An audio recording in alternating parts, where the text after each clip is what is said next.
Good afternoon, everyone, and welcome to the Leadership Development Group's fourth and final webinar in our Health Ecosystem Leadership Model, or HELM series, entitled Act and Learn, the Practical Science of Uncommon Agility, presented by TLD Group featured speaker, Dr. Paul Stoltz, founder and CEO of Peak Listening, and #1 New York Times bestselling author and HR Magazine's top 10 most influential global thinkers. My name is Tara Satlow, and I'm the Vice President of Client Solutions at TLD Group. A few quick housekeeping notes before we get started. Please note that all attendees are automatically on mute for the duration of the webinar. We will be taking questions. Please feel free to submit your queries via the questions box on your GoToWebinar control panel, and they will be presented to our speaker at the appropriate time. This webinar is being recorded, and we will provide a link to the recording to all attendees. We appreciate your attendance and hope that you find this webinar thought-provoking and valuable. Next slide, please.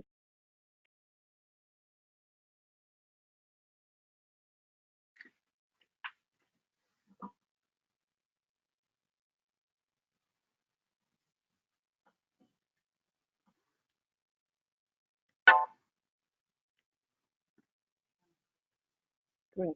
But first, a little bit about HELM, our Health Ecosystem Leadership Model, to provide context for today's fourth and final webinar in our HELM series.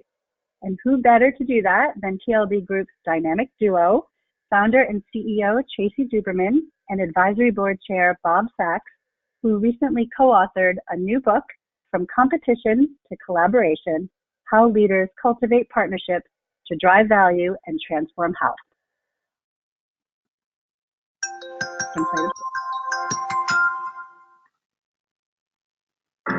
We're in the middle of a major shift in the health industry. That's why we're really excited to introduce you to our new book, From Competition to Collaboration: How Leaders Cultivate Partnerships to Drive Value and Transform Health. We think it addresses a need that's overlooked today. As health industry leaders, we're motivated to improve the health of the populations that we serve. Take a look at the mission statement of any organization within the industry, whether you're a pharmaceutical company, a provider, or a payer. They all include enhancing health and wellness in the communities that they serve. Our research and interviews we've done with many executives in the industry shows that to create greater value for the dollar and truly enhance the health of our community, leaders need to step beyond the walls of their own organization and, in fact, beyond the walls of the sector of the industry that they operate in. And we are not alone in this notion. Almost every day we read another article about the need for collaboration.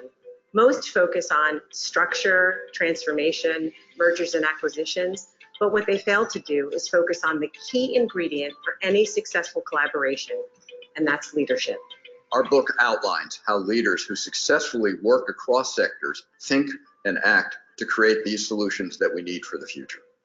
What competencies and what mindset would you need in order to make this happen? How can you envision a new future, align diverse stakeholders, manage the multitude of boundaries and obstacles that you'll face, and continuously act and learn to create these collaborations? We believe that leaders who demonstrate these capabilities are creating new models for multi-sector collaboration. And the book offers a guide for any leader that wants to develop and enhance these capabilities. We hope you see yourself as part of this journey. Our industry needs you. And we've written this book to help you lead the way. Thank you. Can advance to the next slide. Oops, sorry. Let me stop there. The next one. There we go. Perfect. There we go. So that was a little warm up, and now on to the main attraction.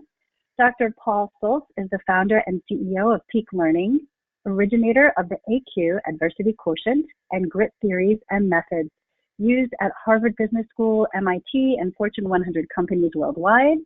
He's #1 New York Times bestselling author and HR Magazine's top 10 most influential global thinkers.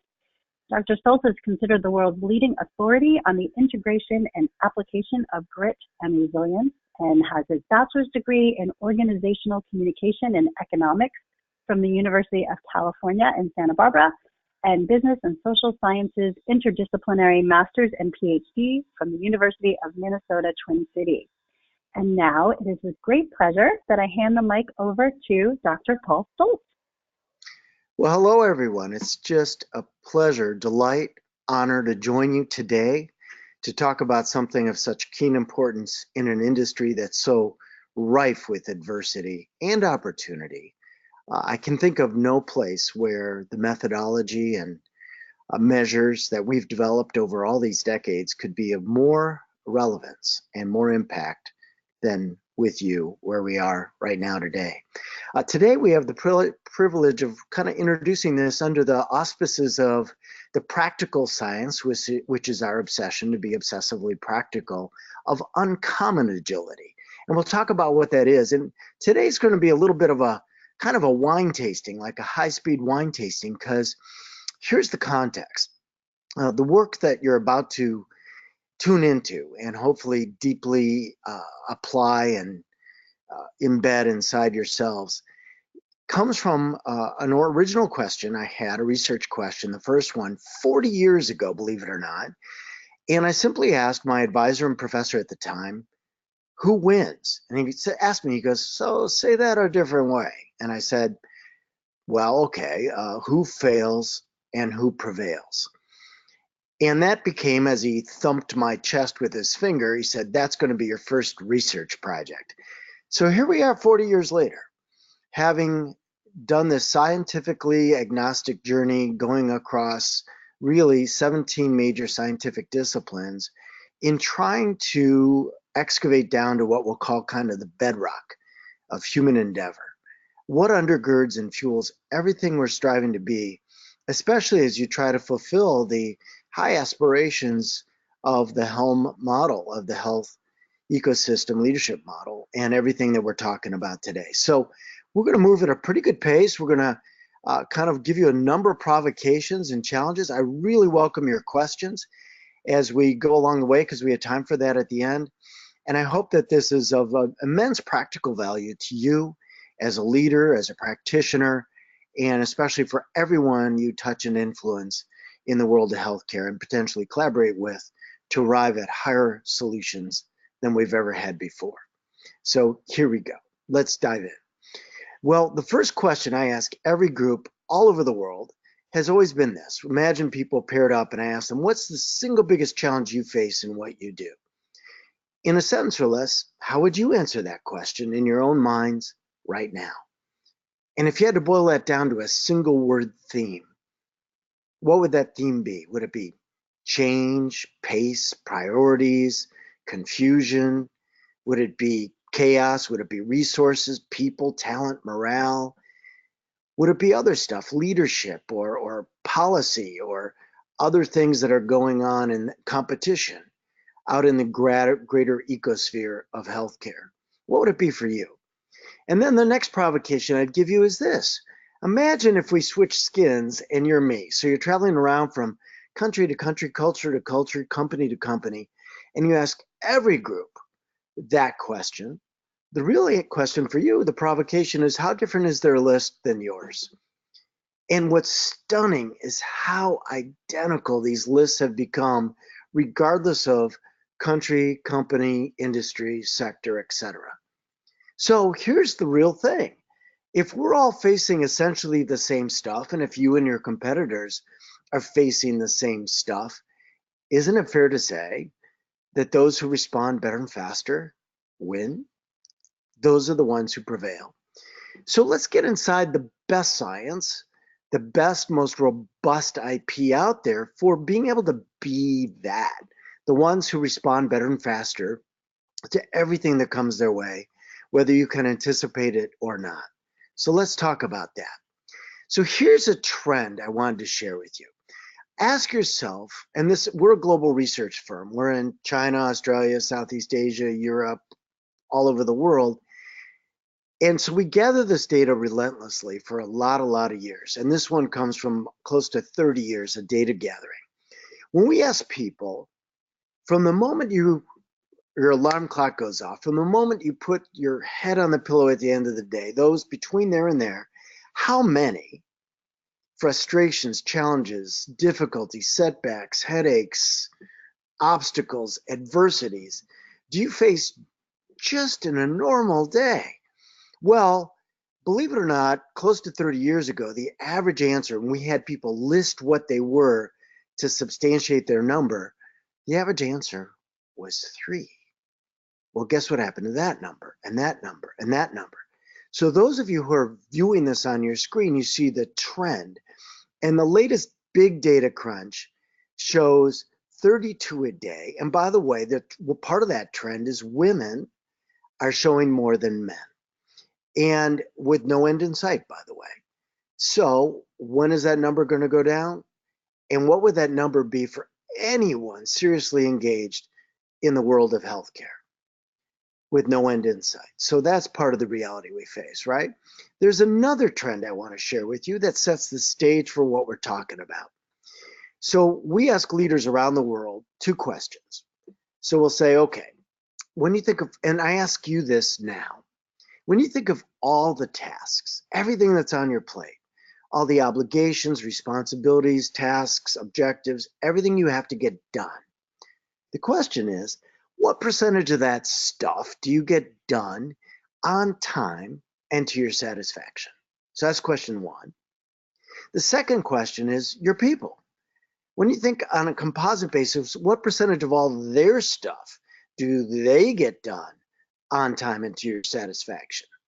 Well, over time, the answers to those 2 questions has been gradually decreasing. We call that syndrome, completion erosion. So what does that do to hope, morale, engagement, energy, and the hope of getting anything else done? So if you introduce transformational change or anything else, how is that processed by the vast majority of working humanoids who are living mired in completion erosion? There's some real implications on that. And more importantly, how do you create escape velocity to get out of that? There are ways. We talk about all this, we kind of think about it in terms of a mountain, right? And that mountain, it doesn't represent your day job, how much money you make, what your status is, or your rank, or whatever it may be. That represents for your organization, or maybe even for you at an individual level, the ultimate, what it's all about for you, your highest aspiration for your life, right? My good friend Stephen Covey, of course, called that your personal mission. We hear a lot of noise in the world about purpose and your why. I just think of it as sort of the defining aspiration of your existence. So when we ask people, is that easy or tough? To be the kind of human being who lives with this relentless sense of purpose, well, all you got to do is do what I do and just go back to your high school reunion. And as you shake hands with people, what percentage of those people are authentically on fire about life, right? And that number just diminishes with time. So yeah, some people quit. They give up on having it have any real meaning, and they do that at work every day. They've quit, they just didn't tell anyone, right? The larger group are the ones who give it a go, and they pay their dues, and they put in the time and everything else, and then they reach a point where they kind of say, this is as far as I'm willing or able to go. So they set up camp. We call them campers, right? When we ask leaders, and you can ask yourself this question, all over the world for years, on any given day, what percentage of the workforce is camping? The most common answer around the world is 80%.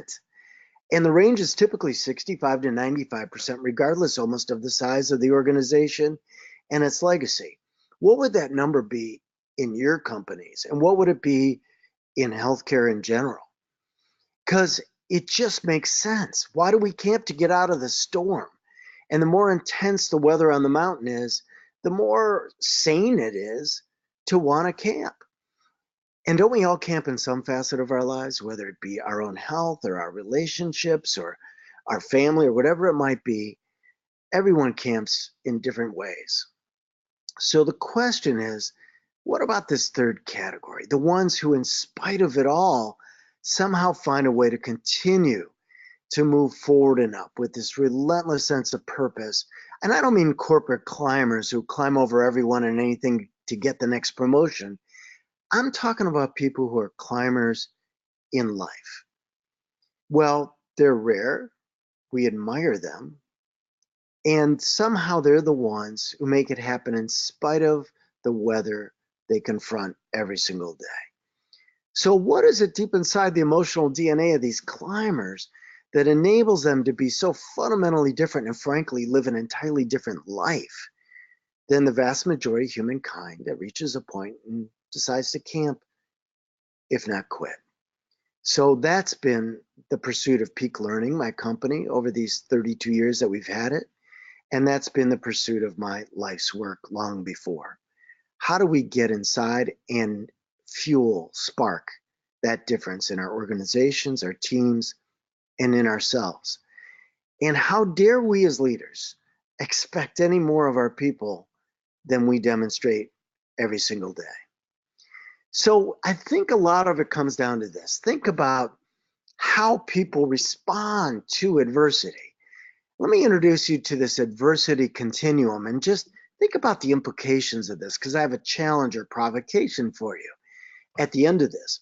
First, at the bottom rung, a lot of people avoid adversity. So many creative ways. Don't open the email, don't answer that call, don't respond to that text, don't show up for the meeting, don't sign up for anything, call in sick, play an extra round of golf, whatever it may be. The next level we call surviving. And how many organizations in healthcare are in this mode right now, where all you can do is say, we're still here. You know, you meet these people, they're the ones you shake their hands and they say, well, every day above ground's a good one. Not too inspiring.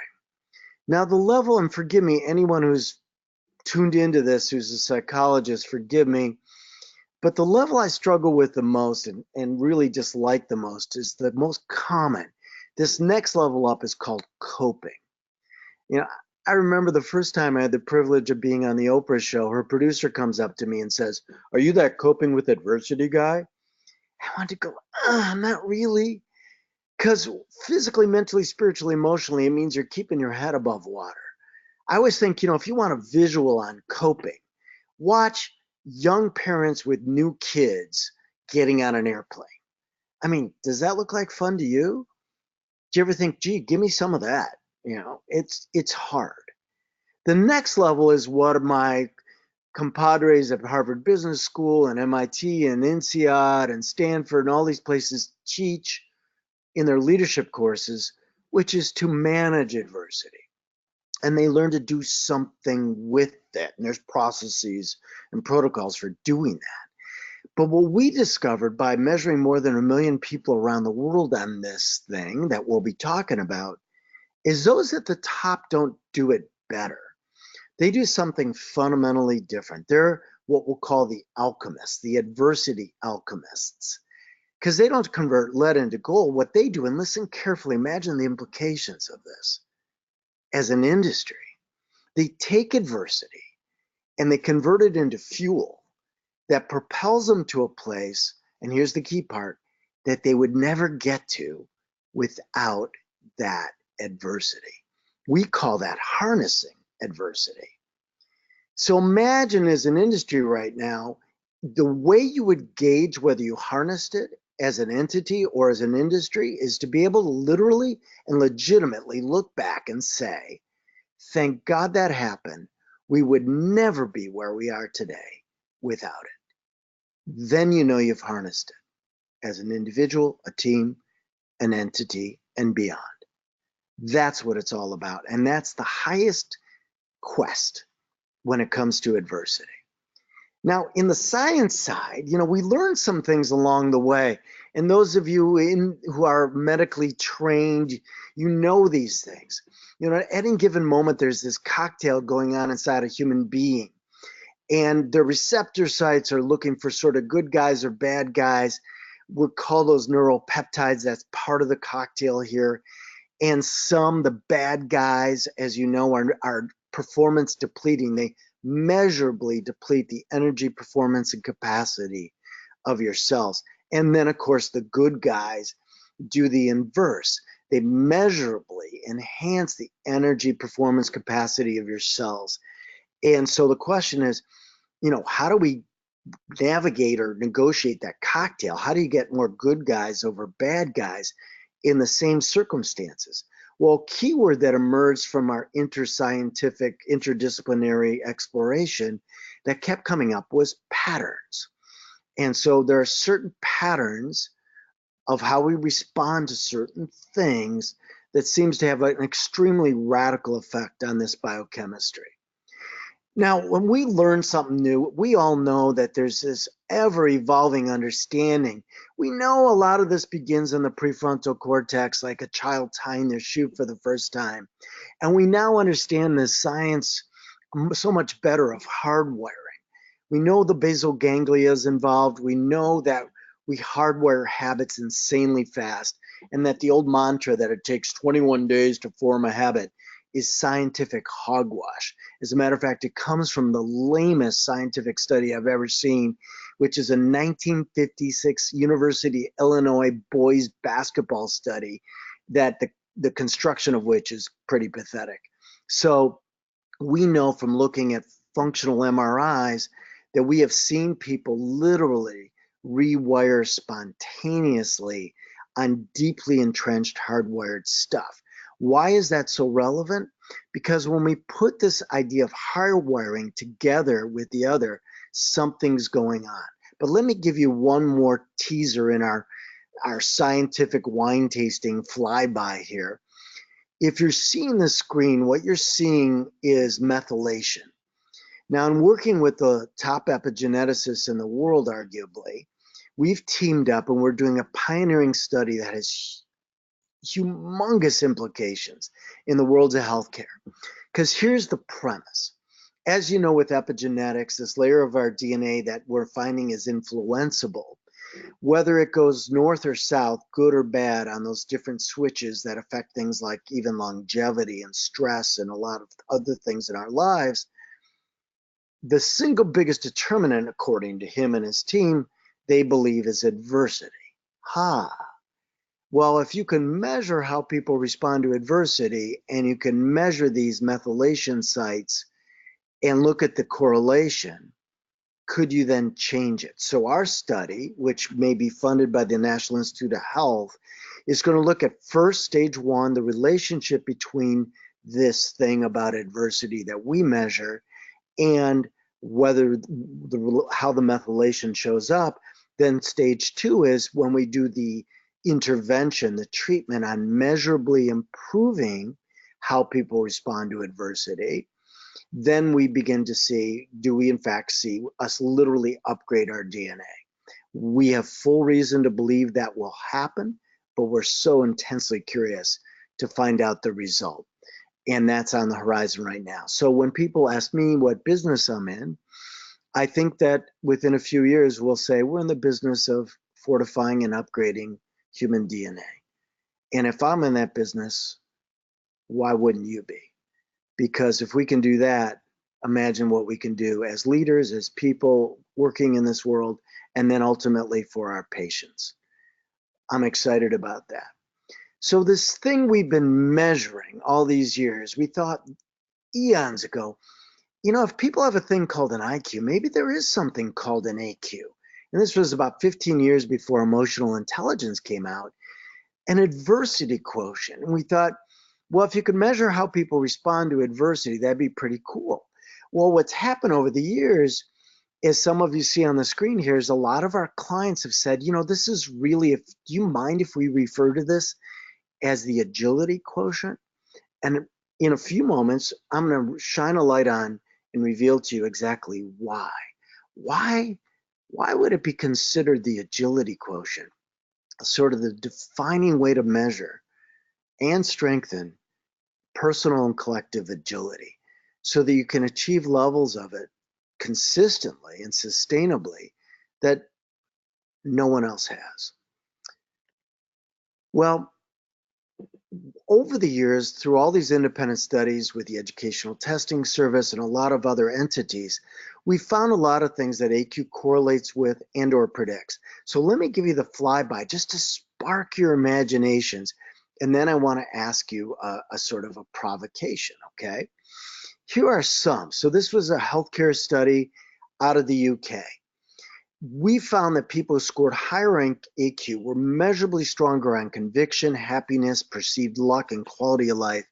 Now think about the big C in healthcare, compliance. Those who scored higher demonstrated consistently better exercise and diet, fewer prescription drugs, better cardio, respiratory, GI, musculoskeletal health. They had more energy, more optimistic. They had people who scored lower had triple the number of sick days and were sick twice as often compared to those who score higher. And oh, by the way, people who have higher AQs are more engaged at work and they enjoy their work more. They also achieve greater competitive success. They have greater capacity to suffer. And here's a big one, is that we actually found that if you ask people on the socioeconomic scale, where did you start and where are you now, that AQ and this other component we measure called grit actually were predictive of one's propensity to rise up. Now, as you know, there's correlations between SES and health. Also, promotion, your employment level, your commitment, your followers' commitments to you. Those with leaders with higher AQs have more committed followers. And wouldn't you be more committed to leaders who are superlative in the face of adversity? And the list goes on and on. Goal magnitude, how many goals you complete. See what I mean about escape velocity on completion erosion, how much value you generate, and more. Performance, innovation, these are measurable, by the way. Those who score higher, like entrepreneurs, measurably generate more innovation. That was an award-winning study out of Rensselaer. Harvard study on the earlier stuff, on the Valiant study, the evidence indicates these sort of patterns correlate very strongly with actually longevity, so morbidity, mortality, problem solving, other things like that. So here's the provocation for you to answer privately. You know, of course, it's fun when we get to do it as a group live, which I love. But pause for a moment. Ask yourself two questions. When you think of all the factors that influence your happiness, well-being, and success, which ones are in some way affected by your AQ? Second question. When you think of all the factors, the human factors that influence your organization's success, which ones are in some way affected by AQ?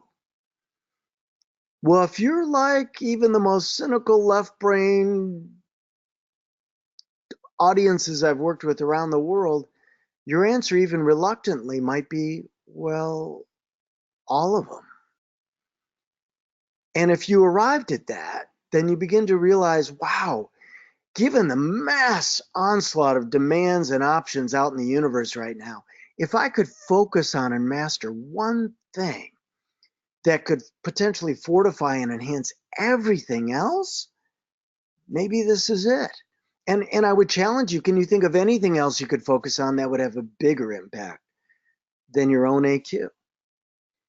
So you know what's interesting is when we ask employers, so you take 50,000 employers across all sectors around the world, and you ask them this question. Okay, if you're hiring someone today, and ask yourself this question, and you had to choose between A, the person with the perfect skills and qualifications, but modest or low on AQ, or B, a person with exceptional AQ who maybe is missing some bits and pieces, who would you pick? Well, 98% of employers around the world say we'd pick B, the one with high AQ, over perfect qualifications. But it gets better, because think about value. So we all care about how much value we generate. It's a big part of Dr. Doberman's book and everything else.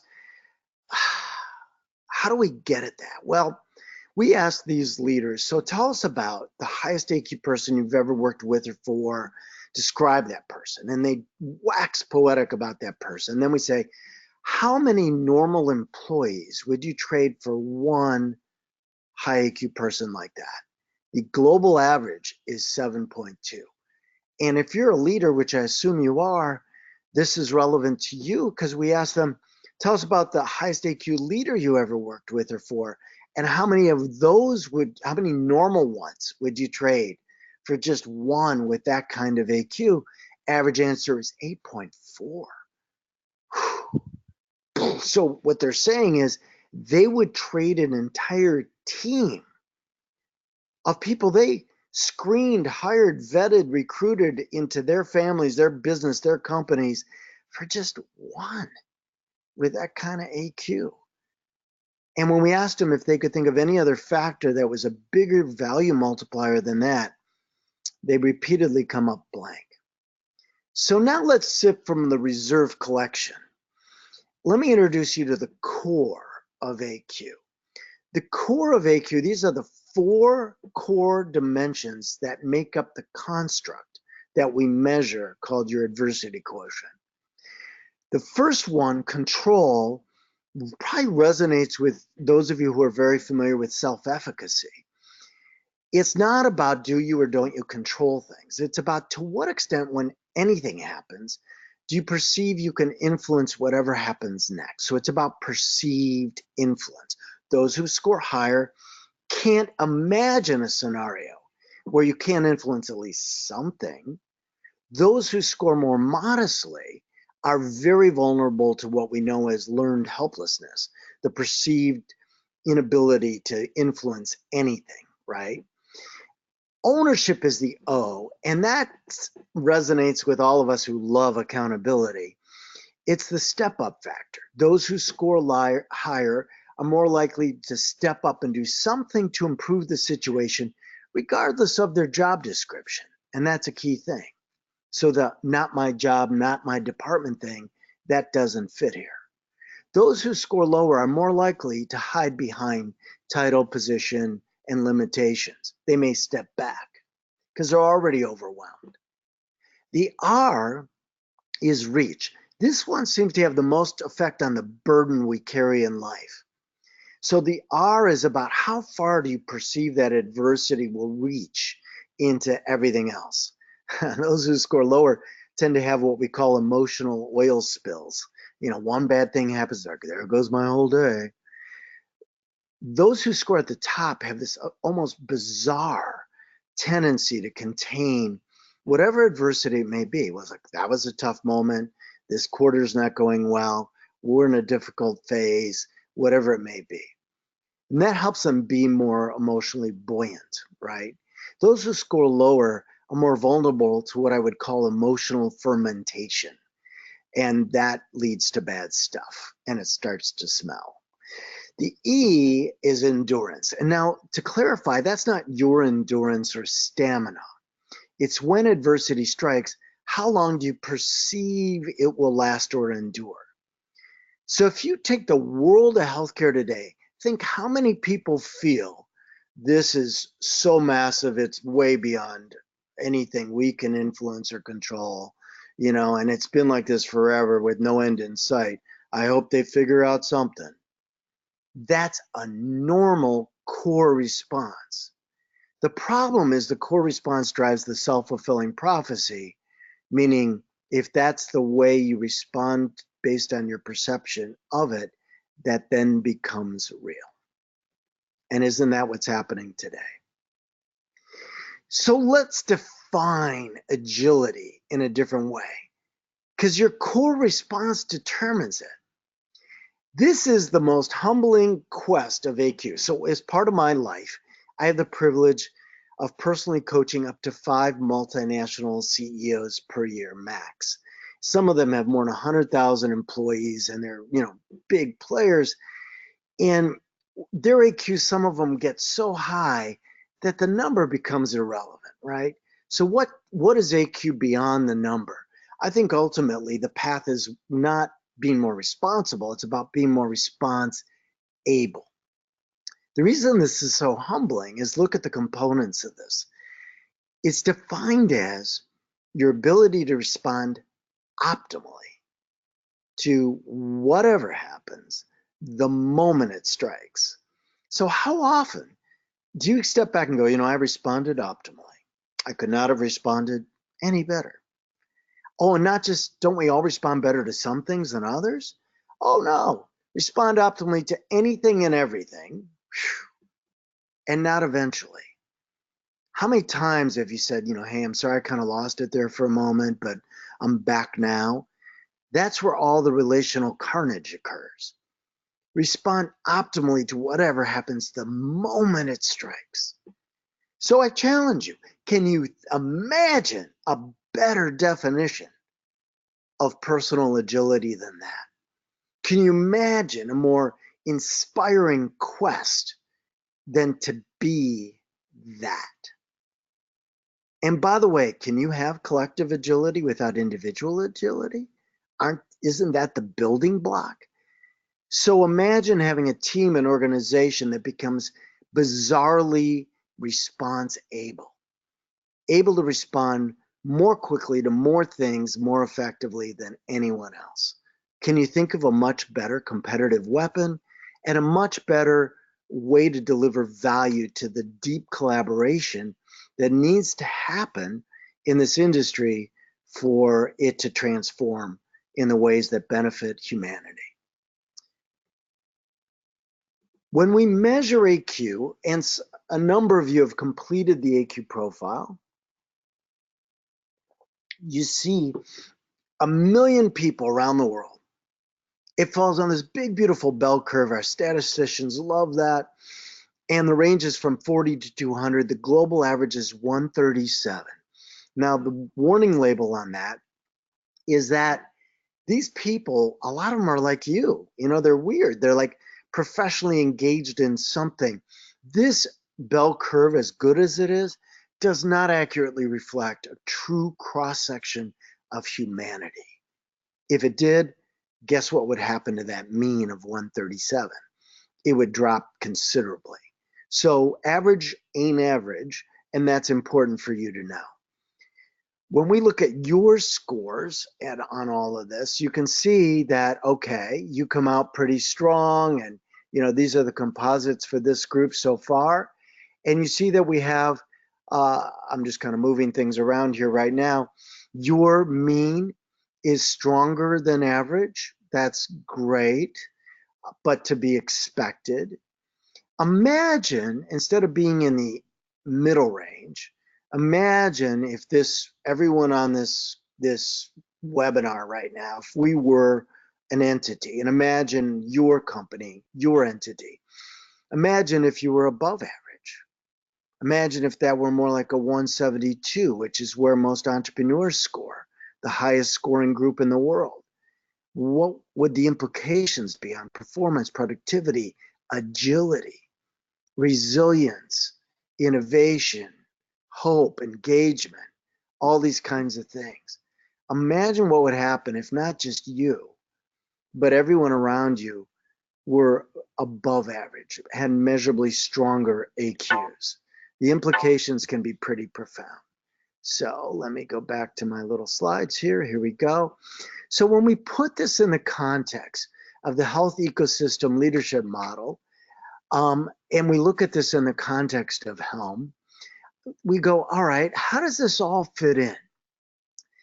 Envisioning the future, aligning stakeholders, managing boundaries and obstacles, act and learn, all those kinds of things. How does that all fit in? Well, you might ask yourself that and go, well, maybe it looks something like this. We have this where AQ kind of falls somewhere in the center, where it affects and influences everything. And if that's the case, where would you like to have it play? Imagine equipping yourself as leaders. Imagine equipping your people and the people you influence. And here's the other thing I ask you is, given this higher calling that this model brings forth so beautifully, by the way, what level of AQ is required in order to fulfill its potential and in order to live your mountain and to be able to get to the level of impact that we all hope to have? Well, let me give you just one simple tool we use as we shift bottles in our wine tasting. We shift core from a model to what we call the core questions. The way this is used, and we use it all the time, first I use it within myself all the time, anytime any adversity happens. I use it with my children, my grandchildren. I use it with my friends. I use it with my corporate clients. I use it with the CEOs I coach. We use it as a team. In order to tackle and think about anything better than we otherwise would. The C question is, okay, this may be horrible or terrible or difficult or overwhelming, whatever, but what are the facets of the situation we can potentially influence? What are those? Where and how can we step up to get the most immediate positive traction? That's the ownership question. Reach. Two sides to reach. It's like an hourglass, right? What can we do to minimize the potential downside now? And what can we do to maximize the potential upside? I'll give you a little inside scoop. No one asks that second question when adversity strikes. It seems blasphemous. Can you imagine like 9/11 asking the question, what can we do to maximize the potential upside of this adversity? I will tell you this, those who ask that first get the biggest advantage. So when FedEx asked that question with their leaders assembled in the bunker in Memphis, Tennessee, and their company grounded with no hope of delivering anything, they used the core questions as part of a larger model that we had taught them to literally transform their business, gain more market share in 2 weeks than they had in 2 years, applying these very questions we have here. Endurance. How do we get past this as quickly as possible? The core questions guide our thinking, help us generate a higher EQ response, and help us create uncommon agility in the moments where most people are stuck. I mean, imagine something simple. Okay, here you are. You're on a trip. You're in the gateway waiting for your flight, and your spidey senses are starting to kick in, and sure enough, you see the gate agent get a phone call, and they reach for the phone, and as they reach for the phone, you're going, uh-oh, something's up. Well, normal is wait, have them confer, have them pick up the mic, and begin to say, ladies and gentlemen, blah, blah, blah, blah, blah, blah, blah, blah, and then they do the whole announcement, and then you watch everyone in the whole gate go, oh.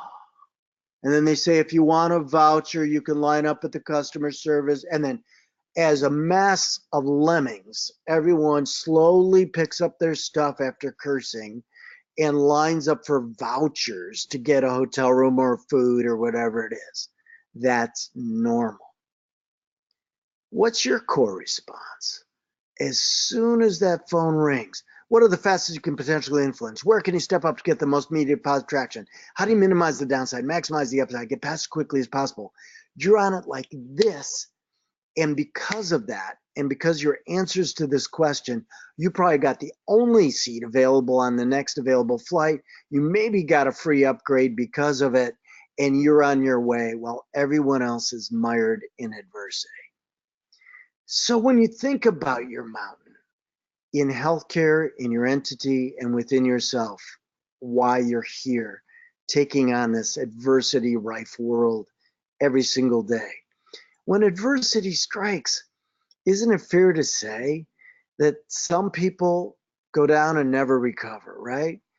And some people, and that's called bankruptcy, happens every day, right? Most organizations camp, and they kind of try to weather the storm. But a rare few actually continue to climb. And where would your AQ take you if you could measurably strengthen it? And which life would you rather live? Which one would you rather lead? And I think ultimately that's what this is all about. Those who respond better and faster win, not just at work, but in life and in the grand quest of improving the conditions for humankind. And that's why we're all here. So thank you for this high-speed wine tasting. I wanted to turn it over to you for some questions. And I'm curious to hear what questions are on your mind. Anything and everything's fair game. Bring it on. Sure. Thanks, Paul. That was very inspiring and thought-provoking. And I do have some questions for you.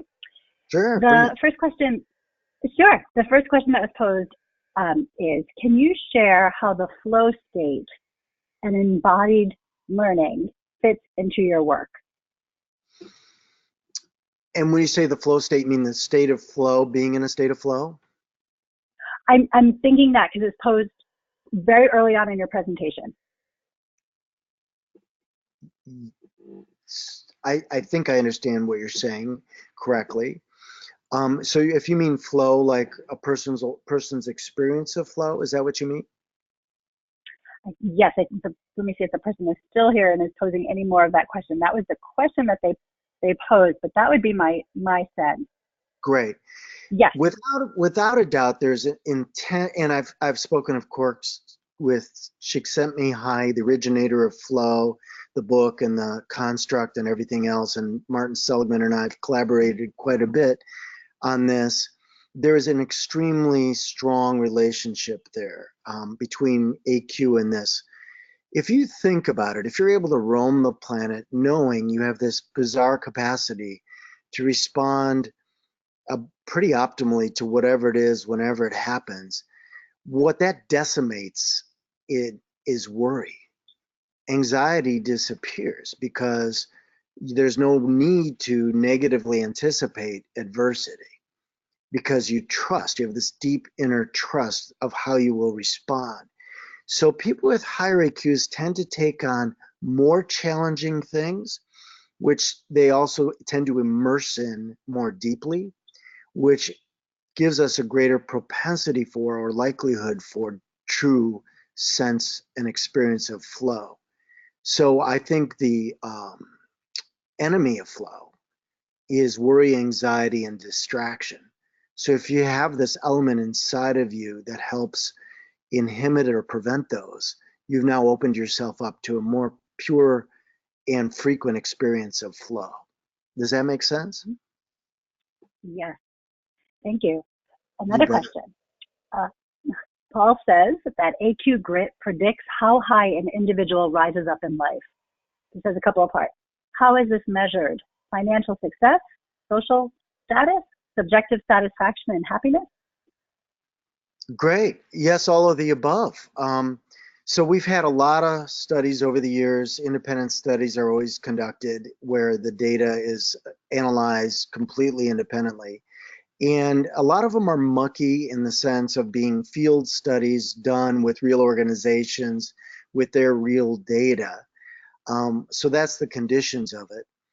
What we've looked at is there's been very strong correlations between AQ and income, as well as our grit measure, which is called the grit gauge, which measures quantity and quality of growth, resilience, instinct, tenacity, grit.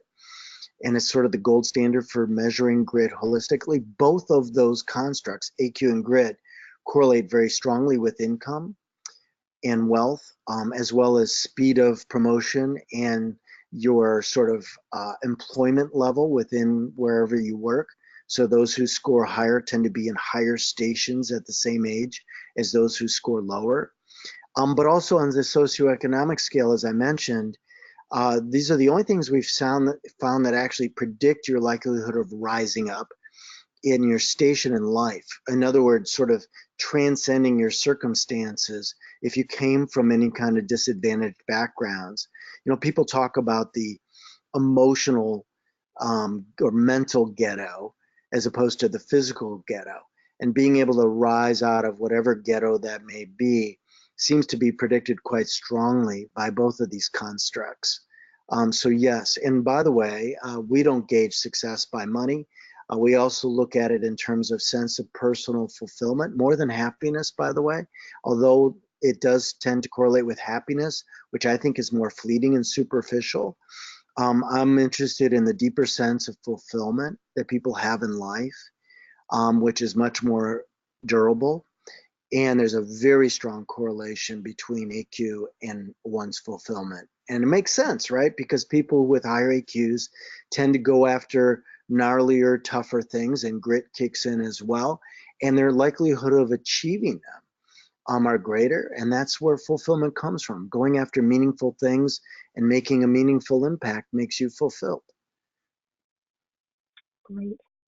Another question. What are the physical and physiologic practices or moves to optimize one's response ability in the moment under pressure and when the unexpected happens? Wow. I love that question. I never get asked that question. What's interesting about this is, agility is a concept. We're talking about internal agility in terms of how you respond, but there are physical aspects to this. And if, as we get older, we simply succumb to limitations in mobility or flexibility or reflexes or those things that can erode with time, without combating that or offsetting that with some real practices that help sustain, if not improve those, we're giving up a level of agility, right? So, can you run if you can't? I mean, how do you run from danger if you are incapable of running? How do you jump out of the way if you can't jump anymore? These are both metaphorical and physical. So for example, I'm 59 years old. 6:15 this morning, I was at boot camp with kids who are 18 and 19 up to me. And it's all agility. Why do I put myself through that kind of hell? To try to remain more agile and uncommonly agile for my age. I'm in a rigger canoe team, a race team, right? And it requires this kind of bizarre responsiveness to what's happening in the ocean. And I surf in the Pacific Ocean at the crack of dawn, which requires insane agility to the turbulence of to me, that's the ultimate metaphor for being a leader and an effective human being. So there are so many things we can create intentional discomfort in our lives that help nurture and grow our personal agility physically, emotionally, even spiritually, as well as mentally. And I think that's a brilliant question because we typically, by default, give those away. Another question. What's or the most typical core profile of a healthcare leader? The most common is reasonably strong on control and ownership with a dip on reach and maybe not full recovery on the E, which is endurance. And what that means is kind of profound, because what that means is you have reasonably strong accountability. You try to step up. You believe because there may be a role, you can influence a decent amount of stuff.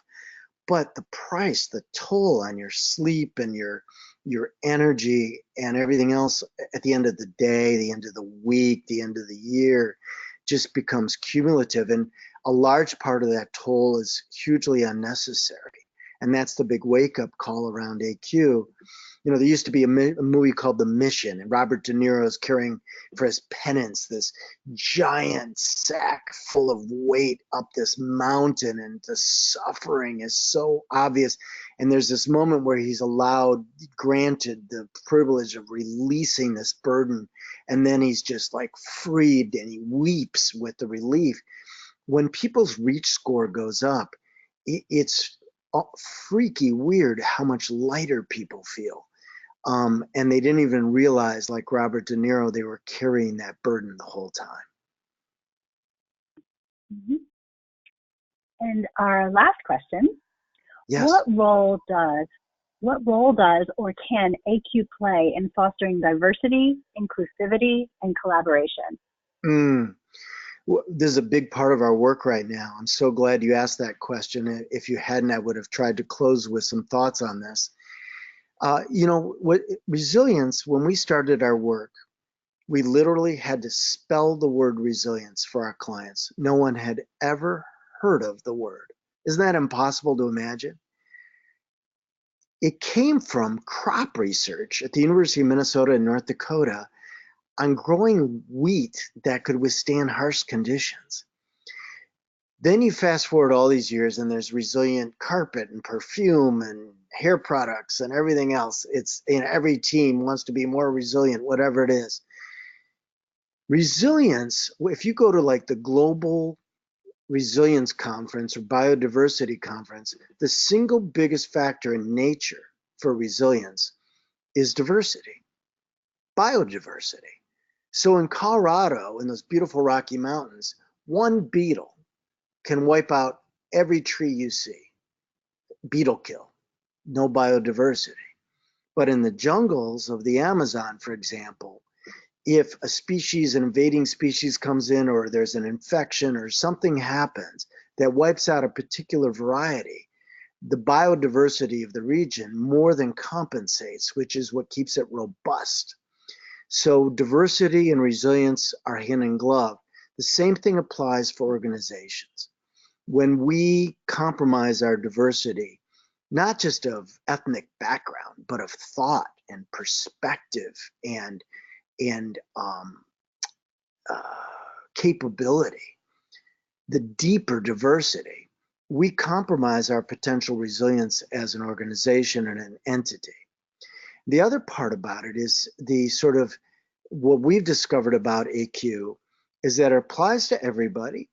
It's also, by the way, because we know you can measurably improve your AQ, and that's what we do with our training all the time in companies, including some of the biggest healthcare companies out there, is that when we measurably improve AQ, it's age agnostic, meaning the level of improvement does not correlate with age at all. Those who are in their 50s improve just as much as those in their teens. And we also found that it transcends all cultures and backgrounds and everything else. So when you create a higher AQ culture, you tend to be deliberately inclusive, reaching into populations and pockets of people that may even make you uncomfortable and who would challenge you to get diverse perspectives, thoughts, capabilities to achieve and accomplish and take on the gnarliest problems and most noble causes that we can face. So a significant part of our work is helping our clients tap AQ to equip their people for the next threshold of inclusivity and diversity, and equip those of different capabilities to contribute ultimate value toward what they're trying to do. Fantastic. Wonderful. Well, thank you, Paul. Thank you for bringing us through this incredible presentation and really getting us to think about everything that you've talked about. It's been a wonderful experience, and we are most grateful for your time and for getting us all to think a little deeper about agility, adversity, and grit. My privilege. Thank you so much. It's been great to be with you. Thank you, everyone. Okay. Take care. Take care. Bye.